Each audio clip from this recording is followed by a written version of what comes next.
Siamo in piedi, vi invito già a aprire le vostre Bibbie nel libro di 2 Samuele, capitolo numero 9 e versetto 1.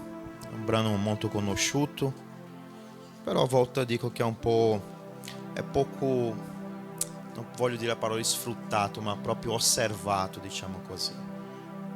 Dobbiamo osservare di più questi capitoli perché ci sono delle ricche cose per noi. Carissimi, prossima settimana avrò il tempo libero per visitare le famiglie, quelli che ne hanno bisogno. Parlerò con la missionaria Lena se lei avrà tempo, così possiamo visitare le persone. C'è anche il presbitero Eliseo che è disponibile. Se avrete bisogno di una visita per preghiera, anche per invitarci a bere un caffè, anche a noi ci sta bene. Alleluia. Caffè va sempre bene. Alleluia, carissimi. Dirà così la parola del Signore, 2 Samuele, capitolo numero 9, versetto 1. Dirà così: Davide disse: c'è ancora qualcuno della casa di Saul a quale possa fare del bene per amore di Jonathan? Amen? Potete sedersi. Potete sedersi glorificando il Signore.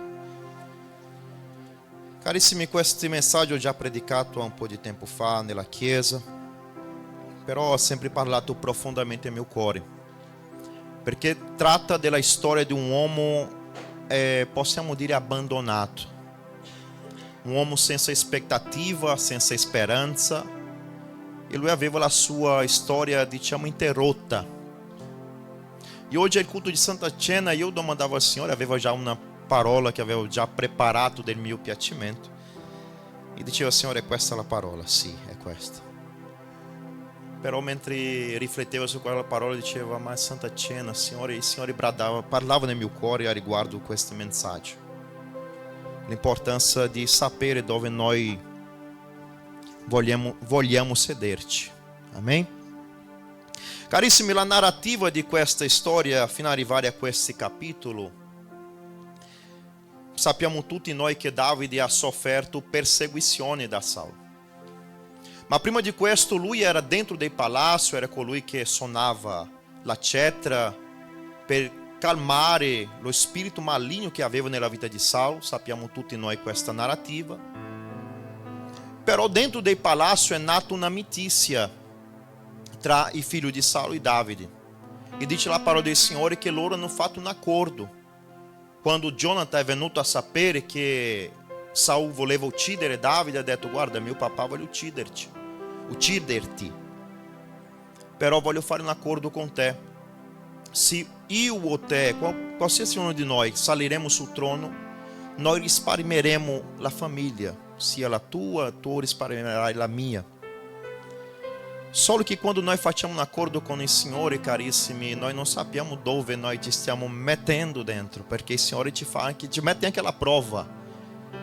Perché per capire tutta questa narrativa di questo contesto a quale noi abbiamo letto, l'inizio di questo, bisogna capire che esisteva anche nella vita di Davide un certo preconcetto, un certo comportamento anche non tanto sano, diciamo così.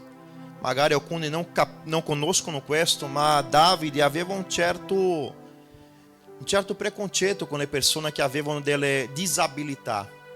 Ah, ma questo non è vero, pastore. Carissimi, quando Davide invade la terra di Jebusei, che è ora Gerusalemme, c'è un versetto che dirà che lui parla che neanche i ciechi, neanche quelli che erano paralitici potevano impedire, potevano vietare la sua invasione.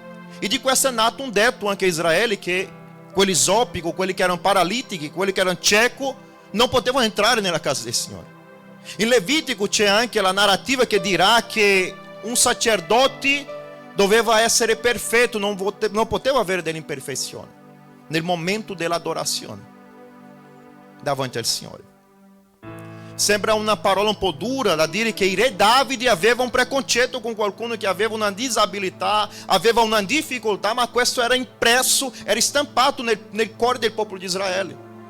Chi non si ricorda che Gesù passando gridava un cieco, che gridava e diceva: Gesù, figlio di Davide, abbi compassione di me. Tutti noi conosciamo questa narrativa, ma non ci atteniamo a questo grido che dice questo cieco. Pensiamo che un grito di aiuto sia un grito di richiesta di soccorso, ma è anche una certa domanda a Gesù. Perché Davi non ha risparmiato i Jebusei, perché dentro dei Jebusei c'erano tantissimi paralitici e ciechi. Praticamente il cieco Bartimeu stava gridando a Gesù e dicendo: sarai anche tu che sei figlio di Davide, ti comporterai come lui che non ha avuto compassione, mi lascerai morire anche a me che sono cieco. Questa è una interrogativa fatta a Gesù. Mentre Davide è ucciso, Gesù è venuto a dare la vita. È venuto a recuperare la visione ai ciechi. È venuto a rimettere in piedi quelli che erano zopico, quelli che erano paralitici. E questo comportamento noi troviamo nel carattere di Gesù. Ma Davide aveva fatto un accordo con Jonathan. Davide riesce a sedersi sul trono di Israele. Possiamo vedere nei capitoli precedenti a questi, capitolo 9, Davide cerca di portare l'arca dell'alleanza al suo trono per venire la gloria di Dio. Dopo che ha smesso tutti i combattimenti, Davide ricordasi di questa alleanza che aveva con Jonathan. E qui entriamo nel capitolo del quale noi abbiamo letto. Será che esiste qualcuno della casa di Jonathan a che io possa aiutare? Arriva Ziba, che è il servo di Davide, che era quello che custodiava tutta la eredità di Saul, e arriva davanti a Davide e dice: sì, esiste ancora uno. E Davide, io immagino che aveva fretta, voglio sapere chi è questo. Ma questo servo Ziba si presenta davanti a Davide e non dice il suo nome, non dice dove lui è, ma lui, a prima cosa che dice, lui è paralitico, è zopico.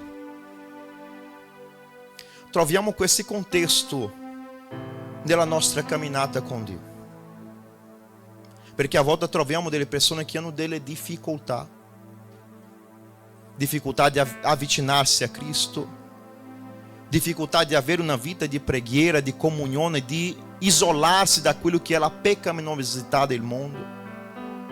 Troviamo nella nostra via tantissime persone che hanno bisogno che noi possiamo portarlo a Cristo Gesù. Ma Ziba, la prima cosa che fa è dire a Davide: guarda, questo qua è paralitico. Lui aveva nel suo cuore già la certezza: se tu hai ucciso i Jebusei, che erano paralitici, ciechi, tu hai il tuo preconcetto, giustamente tu ci dirai: questi qua sarà soltanto uno in più. Ma il comportamento di Davide è stato diverso. Lui domanda: dov'è questi Mefibosete? Mefibosete abitava nella terra di Lodebar perché la sua badante, possiamo dire così, la sua quella che prendeva cura di lui quando era piccolo, che era quella che si è spaventata quando ha saputo che Jonathan era morto, Saul era morto, e era quella che prendeva cura di questi piccolo Mefibosete, figlio di Jonathan. Lei si spaventa, esce di corsa, e quel bambino cade per terra restando paralitico degli entrambi i piedi. Possiamo analisare anche il contesto psicologico di questo ragazzo che è cresciuto lontano dalla sua promessa di diventare re, è cresciuto lontano dal palazzo, è cresciuto strappato dall'ambiente dove lui doveva essere. Possiamo osservare il contesto anche emozionale di questo ragazzo che è cresciuto lontano di una promessa che era sua. Mefibosete è una terra che alcuni dicono che è il luogo di dimenticanza, ma la traduzione sarebbe una terra senza pasto. E abita nella casa di Machir. La casa di Machir possiamo anche immaginare che Machir era un uomo che aveva tanti soldi, tante possibilità, tante risorse, e preso cura di Mefibosete. E questo Machir io posso vedere spiritualmente che è come la chiesa che prende cura, che quando il mondo abbandona la chiesa accoglie, che quando la promessa non arriva la chiesa dice: io sono con te, ti sosterrò, tu hai il tuo difetto ma tu sei qua dentro con noi. Alleluia. Abbiamo tutti dei difetti, E quando nós te apresentamos davanti al Signore, è quello che noi sappiamo fare nella nostra preghiera è dire: Signore, io sono peccatore, Signore, ho questo difetto. E tante volte ci troviamo così in questa situazione. Mefibosete lì in quella situazione, poteva anche Mefibosete ricordarsi con una certa rabbia di quella donna che prendeva cura di lui, perché lei l'ha lasciato cadere. Magari qualcuno diceva a lui: guarda Mefibosete, per colpa di questa donna tu hai perso la tua promessa, per colpa di questa donna tu non vivi nel palazzo, per colpa di questa donna la promessa non arriverà a te perché tu sei un paralitico. Ma noi ci dimentichiamo che quella stessa donna che ha lasciato cadere è stata quella che ha preso cura ancora di lui, che non l'ha lasciato per terra. E questo è il compito della Chiesa. A volte siamo feriti dentro della Chiesa, ma è la stessa Chiesa che a volte ti ferisce, è quella che prenderà cura di te, perché capita queste cose.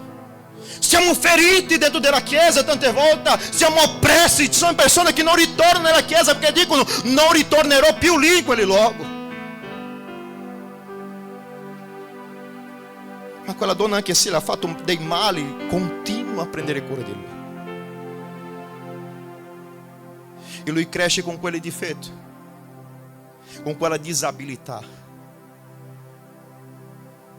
fino che un giorno lui è chiamato nel palazzo. Pastore, cosa c'entra con la Santa Cena?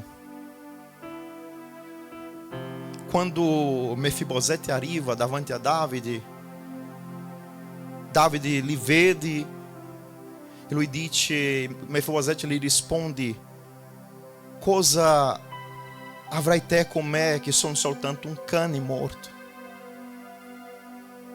E quel sentimento di incapacità che a volte abbiamo noi nel nostro cuore, quel sentimento di non ce la farò, non riuscirò a farlo, non riuscirò ad andare avanti, che a volte abbiamo dentro di noi. Magari lui guardava il suo problema, la sua disabilità e diceva: io non potrò essere qua perché ho una disabilità. Ma Davide dice a lui: da ora in avanti tu ti sederai al tavolo con me. Ma quello che ti riporta alla Santa Cena è giustamente, che ti collega, è giustamente il tavolo.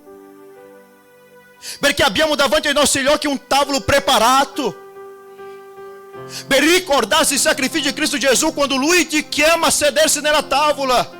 Alleluia. Ma i miei difetti, pastore, che Lui vede i miei difetti, Lui dice così: sediti al tavolo. Quando tu sei seduto nel tavolo non si vedrà la tua gamba difettuosa, non si vedrà il tuo problema, e la tovaglia che coprirà questo tavolo, la tovaglia della grazia che copre i nostri difetti. Infatti è per grazia che siamo stati salvati, non è merito nostro. Perché se fosse da me, carissimi, io non sarei qua. Ma Lui mi ha guardato e mi ha visto e ha detto: io ti voglio con me, io ti perdono, io ti rialzo. E quando abbiamo questa certezza nel nostro cuore, possiamo sedersi al tavolo. E abbiamo oggi la possibilità di essere insieme a Lui in questo tavolo, sentendo la Sua presenza. Io dico sempre che la cena del Signore non è qualcosa che ci allontana, ma è qualcosa che ci avvicina. Alleluia. Ma noi stiamo preoccupati tante volte con il difetto del fratello, con il problema che il fratello ha. Alleluia. Quante volte siamo preoccupati con il problema degli altri e non guardiamo dentro di noi, facciamo quello che 1 Corinzi capitolo 11 dice, che ognuno esamini a se stesso. Alleluia. La Santa Cena è istituita della Pasqua degli ebrei, e la legge di Levitico dirà che la Pasqua deve essere fatta in memoria della liberazione degli schiavi, della schiavitù del popolo di Israele. Nella Pasqua c'era l'agnello senza macchia, senza difetto, E c'era un'ordinanza che quelle famiglie dovevano mangiare l'ultimo pezzetto di quell'agnello. E se la famiglia era piccola, Diacono Charles doveva mettersi insieme con un'altra e tutti insieme mangiare quell'agnello. Ma non poteva restare nulla. Il problema è che noi vogliamo scegliere il pezzo più buono dell'agnello. Questo voglio, questo non voglio. La chiesa è l'unico luogo dove la predicazione, il cibo che tu mangi qua, non c'è un menù per tu scegliere. Tu devi sedersi e mangiare fino alla fine quello che scende dall'alto, alleluia. Perché quando noi riconosciamo che la parola non viene da noi, viene dal Signore, qualcosa cambia dentro di noi, perché noi diciamo: non sono venuto qui per fare la mia volontà, per ascoltare quello che io voglio, ma quello che tu vogli per la mia vita. Alleluia. Noi vogliamo scegliere il meglio. Alleluia. È ora di imparare a sedersi e ascoltare quello che Dio vuole per noi. Vogliamo selezionare quelli che predica meglio. Vogliamo selezionare quelli che canta meglio. Ma il Signore dice: sediti e mangia di quelli che ti offro a te. Alleluia. E quella è la Santa Cena. E come doveva fare quell'agnello? Doveva esserci un fuoco nella casa. Alleluia. Non poteva essere bollito, non poteva essere in altro modo, doveva essere arso.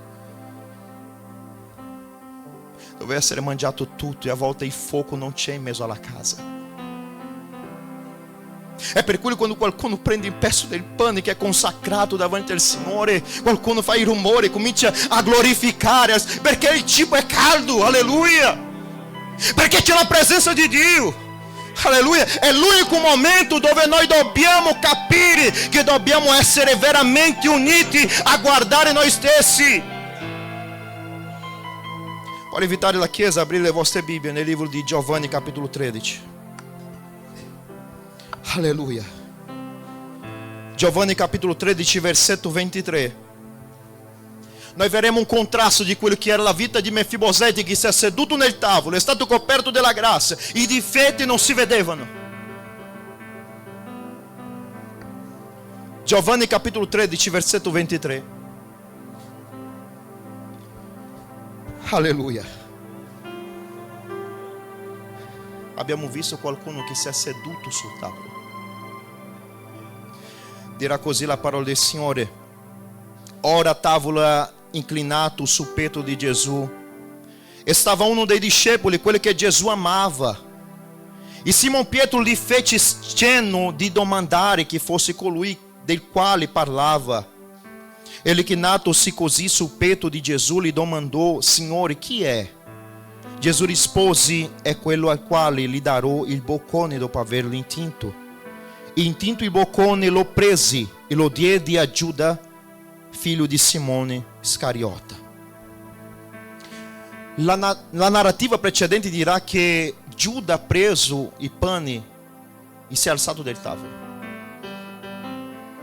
Mentre abbiamo visto Mefibosete che è invitato a sedersi nel tavolo per nascondere i suoi difetti, c'è qualcuno qui che si alza.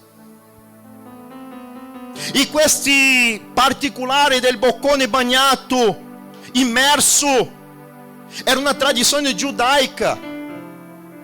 E questo non è qualcosa per caso che era messo lì. Questo significato è molto importante per noi nel giorno d'oggi, perché Gesù non stava espondo la vita di Giuda, perché esporre il peccato degli altri non cambia la vita di nessuno, ma deve essere il pentimento della persona in sé che deve cambiare la sua vita. Quando lei riconosce: io sono negli sbaglio, devo cambiare. Perché io prendo la gente e mettere qua davanti e esporre i suoi peccati non risolverà nulla, se non parte della persona cambiare. Significato di questi bocconi bagnato vuol dire che Gesù stava dicendo che lui era un amico speciale. L'anfitrione della casa, quando dava il boccado bagnato, voleva dire che quello era importantissimo, era un amico speciale. E quando noi vediamo questo, possiamo vedere qualcosa di diverso nella vita di Giuda. E è quello che Gesù ci invita, perché mentre siamo nella tavola, il Signore non ci espone i nostri peccati. Mentre siamo seduti c'è la coperta della grazia che ti copre i nostri difetti. Gesù sta dicendo: posso ancora cambiare questa situazione. Alleluia. Però è necessario che tu mi racconti a me quello che tante volte noi stiamo nascondendo davanti al Signore. Quello che tante volte noi stiamo nascondendo davanti agli occhi di Dio. E Dio dice: non ti esporrò davanti a nessuno. Però voglio che tu possa confessare davanti a me, perché mentre siamo nella tavola possiamo ancora cambiare. Possiamo ancora cambiare questa situazione, questo comportamento. Il problema di Giuda poteva essere risolto, sì. Era necessario che succedesse perché Cristo fosse portato alla croce e noi potevamo avere la salvezza, ma la situazione poteva essere cambiata, altrimenti Gesù non avrebbe entrato nel Getsemani per pregare: se possibile, allontana di me questi calici.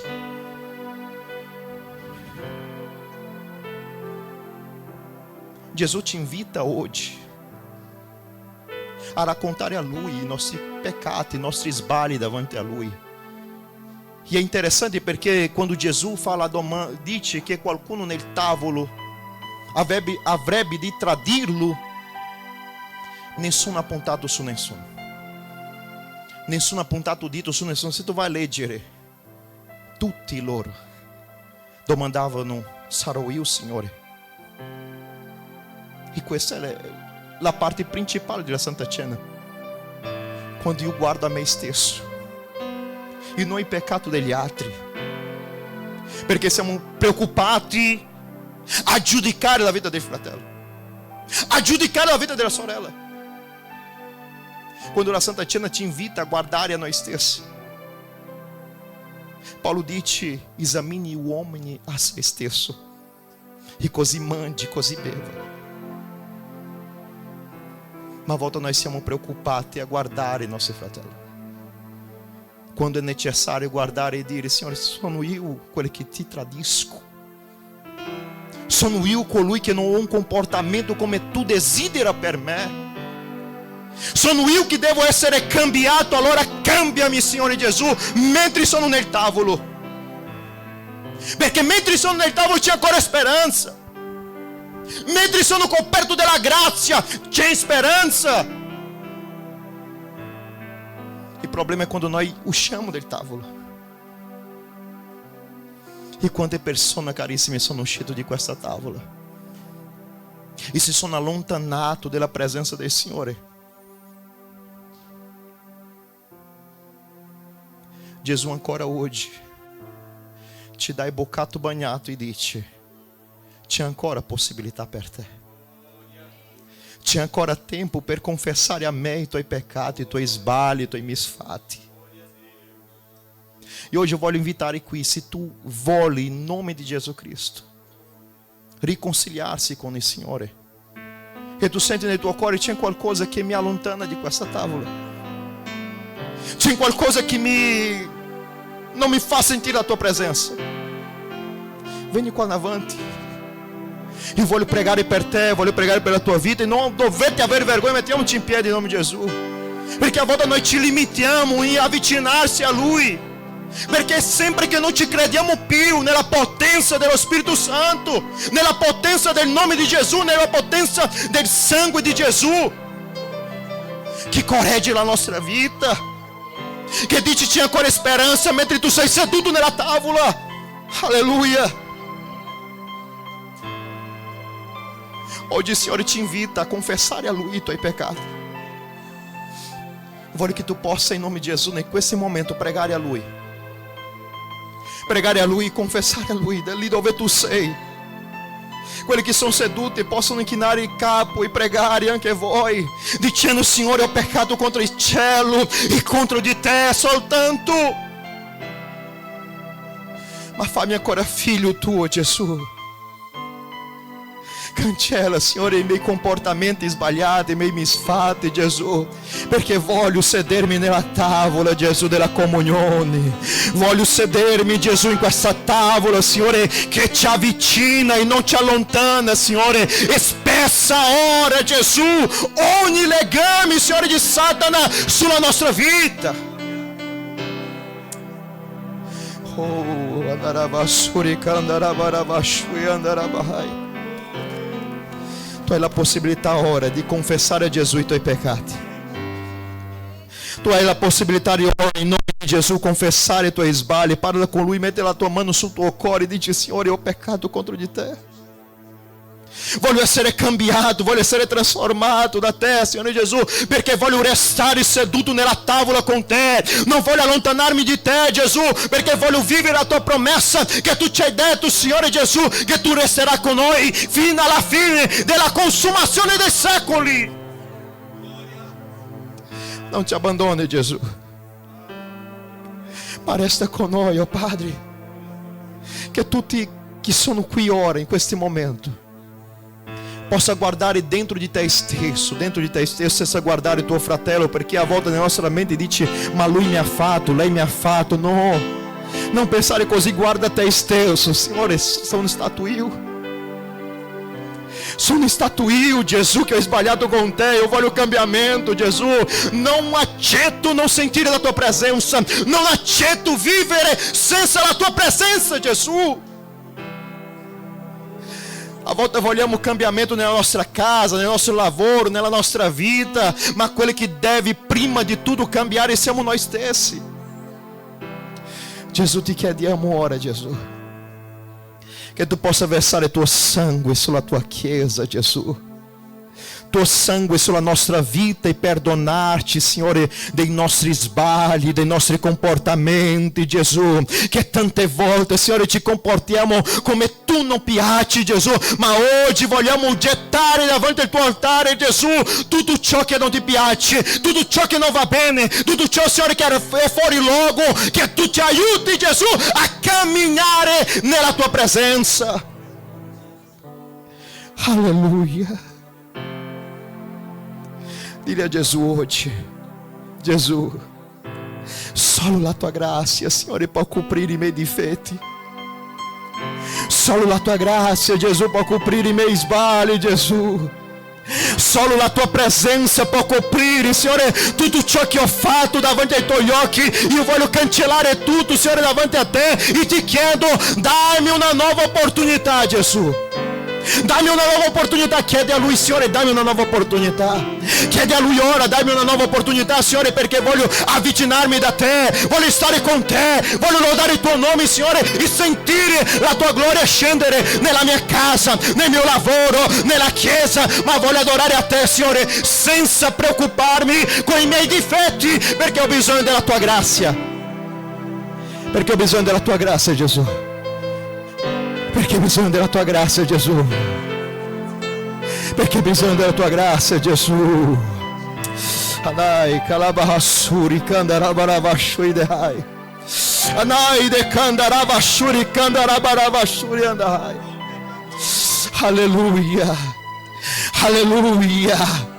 Alleluia. Gesù, figlio di Davide, abbi pietà di noi, Gesù, perché tante volte siamo ciechi, siamo paralitici, ma solo tu ti puoi rialzare, solo tu ti puoi mettere nella tua presenza. Io non accetto questo nella mia vita, dichiara Lui: io non accetto questo comportamento nella mia vita. Alleluia. Alleluia. Ogni avvivamento só può partire da una sincerità di ravvedimento con il Signore. Non esiste avvivamento senza ravvedimento. Alleluia. Vogliamo essere toccati, vogliamo essere pieni dello Spirito Santo di Dio. Allora dobbiamo ravvedersi con il Signore e dire: Signore, aiutami, Signore, purificami, Signore Gesù. E Gesù oggi ti tocca lì dove tu sei. Gesù oggi ti tocca lì dove tu sei adesso, per purificare la tua vita, per purificare i tuoi pensieri. Alleluia. Alleluia. Ai de calabasuri candarabashuri hai. Ai de calabacandarabassuri andarabahaya. Ride candarabasuri candarabashuri hai. Rabadara calabahasuria. Andarabasuri candarabashandaraia. Aleluia. Jesus está caminhando aqui hoje. Jesus está caminhando qui oggi. Gesù vuole cambiare il tuo cuore, Gesù vuole cambiare la tua vita, Gesù vuole cambiare la tua mente. Vai chiudere adesso i tuoi occhi per il mondo e aprire i tuoi occhi per le cose spirituali. Alleluia, alleluia. Dai spazio allo Spirito Santo di Dio. Dai spazio allo Spirito Santo di Dio. Ora in questo momento, apri il tuo cuore per lo Spirito Santo di Dio. Glorifica Dio, glorifica Dio, glorifica il Signore. Dici: Signore, fai abitazione nella mia vita, abita in me Gesù, abita in me, perché ne ho bisogno della tua presenza riempiendo ogni vuoto dentro di me, ogni situazione dentro di me Gesù. È questa presenza che ne abbiamo bisogno, è di questa grazia che ne abbiamo bisogno, che copre nossa imperfeizione, que copre nossos sbagli, que copre a nossa angoscia, que copre i nostri difetti.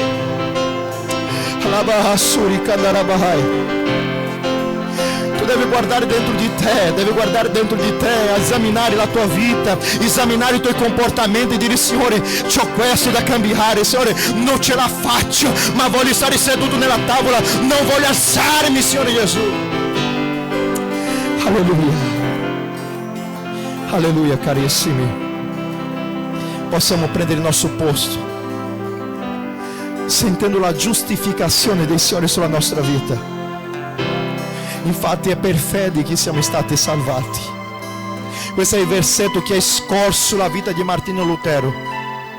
È per fede che siamo stati salvati, perché la grazia di Dio copre i nostri difetti. A volte ci sentiamo oppressi, a volte ci sentiamo amari dentro e diciamo: Signore, quando questo male uscirà di me, Signore Gesù? Io voglio servire a te con amore, Signore, con perseveranza. E tante volte solo quello che riusciamo a fare è presentare davanti a Dio, ma non c'è cambiamento. Ma oggi Gesù dice: sediti nella tavola con me, tu mangerai tutti i giorni dei miei pani, tu mangerai tutti i giorni di quello che ho per te, tu mangerai tutti i giorni della mia parola, tu ascolterai la mia voce e imparerai a obbedire quello che io ti dico.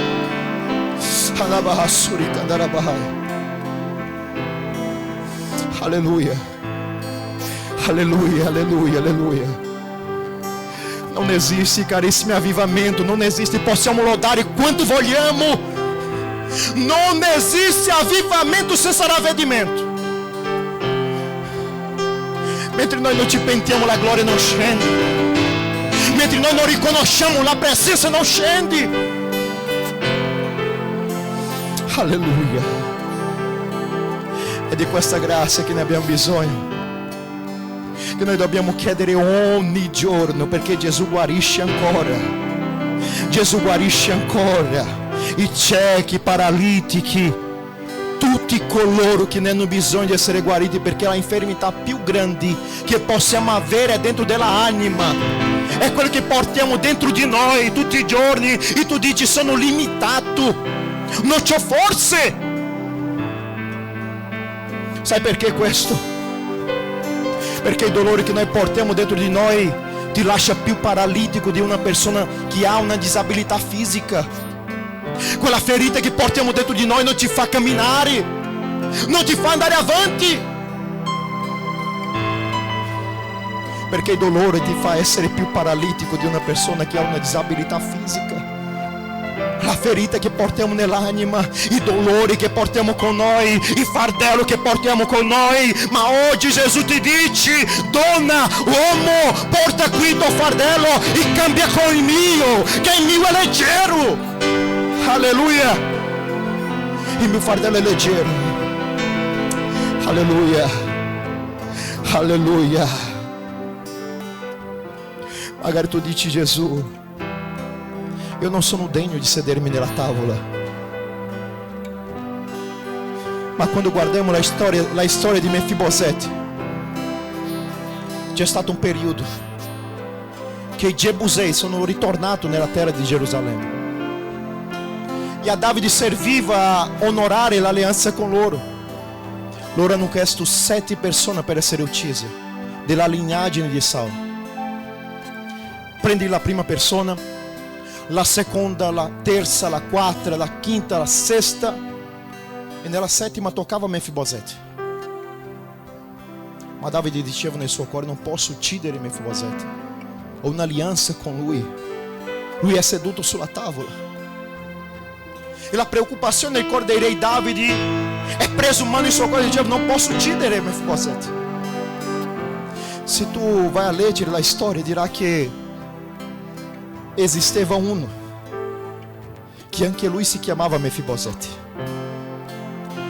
ma lui era senza difetto, non era disabile, lui era perfetto e ha detto: io prendo il posto del paralitico. I Mefibosete siamo noi, i defettuosi siamo tutti noi che siamo qua dentro. E Gesù ha detto così: io vado per loro, perché io sono senza difetto. Io posso sacrificarmi per loro perché io sono senza difetto. E la mia grazia copre a tutti.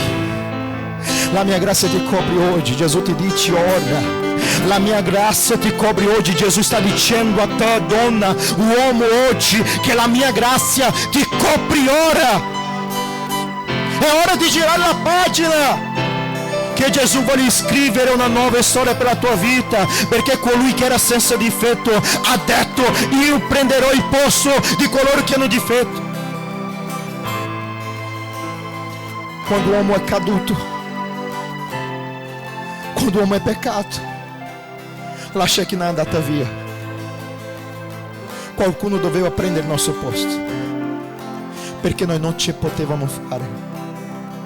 Non avremmo mai riuscito a fare questo. Ma Gesù nell'alto del cielo ha detto: io scenderò lì.